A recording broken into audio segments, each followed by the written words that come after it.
O'stirib yuborgan saka diskamiz yana bizda operatsion stolda.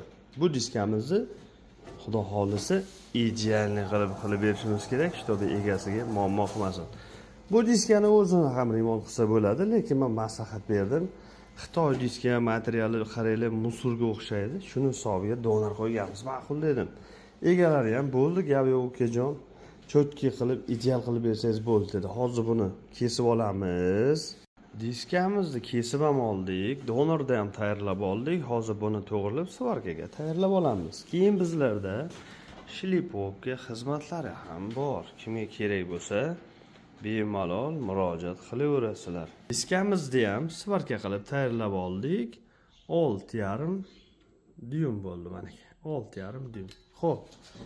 Svarkasiga e'tibor beramiz. Chiroyli qilib svarkani quydim. Moshina qilib 3 sloy bo'ldi.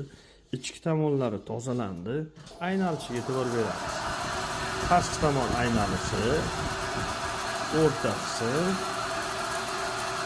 ichki qism va ichki lab qismlari. Hammasi moshina bo'lgan. Aziz do'stlar, pastda nomer qoldiraman. Kimga shunaqa xizmatlar kerak bo'lsa, bemalol murojaat qilasizlar.